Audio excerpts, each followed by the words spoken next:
அது ஒரு அழகான கிராமம். மக்கள் ஒன்றாக சேர்ந்து டிவி பார்ப்பர். அப்படி ஒரு நாள் டிவி பார்த்து கொண்டிருக்கும் போது டிவியில் ஒரு செய்தி வந்தது. இன்னும் 3 ஆண்டுகளுக்கு மழை இருக்காது என்று. ஒன்றும் பதற்றப்பட வேண்டாம். 3 ஆண்டுகளுக்கு தேவையான உணவுப் பொருள் இருக்கு என்று சொன்னார் பஞ்சாயத்து தலைவர். அதை கேட்ட மக்கள் மகிழ்ச்சியடைந்தனர். மறுநாள் அமுதன் தன் மகனுடன் வயலுக்கு கிளம்பினான். மழையில்லாமல் வயலுக்கு போய் என்ன செய்ய போகிறாய் என்று கேலி செய்தனர் ஊர் மக்கள். எதையும் பொருட்படுத்தாமல் தினமும் வயலுக்கு சென்றனர் அமுதனும் அவன் மகனும். வரப்பு வெட்டுவது, உழுவது, டிராக்டரை ரிப்பேர் பார்ப்பது, நிலத்துக்கு வேலி அடைப்பது, மரக்கன்றுகள் நட குழி தோண்டுவது என்று ஏதாவது செய்து கொண்டிருப்பர்.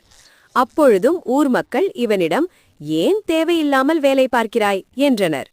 அதற்கு அமுதன், இன்னும் 3 வருடங்கள் கழித்துத்தான் மழை வரும் என்று நம் வேலையை நாம் செய்யாவிட்டால் இந்த வேலை செய்வது எப்படி என்று மறந்து போகும். உடம்பு சோம்பலாகிவிட்டால் மறுபடியும் சுறுசுறுப்பாவது மிக கடினம். இப்பொழுதே நேரம் கிடைக்கும் பொழுது நம் பிள்ளைகளுக்கு பள்ளி முடிந்தவுடன் இந்த வேலையை கற்றுக் கொடுத்தால் நம் அடுத்த தலைமுறையும் தழைக்கும், ஊரும் செழிக்கும் என்றார் அமுதன். இதை கேட்டு அனைவரும் ஆமோதித்தனர். அமுதனை வெகுவாக பாராட்டினர். அதோடு அனைவரும் வேலை செய்ய கிளம்பினர். உங்களுக்கு இந்த வீடியோ பிடித்திருந்தா லைக் பண்ணுங்க, ஷேர் பண்ணுங்க, சேனலுக்கு சப்ஸ்கிரைப் பண்ணுங்க.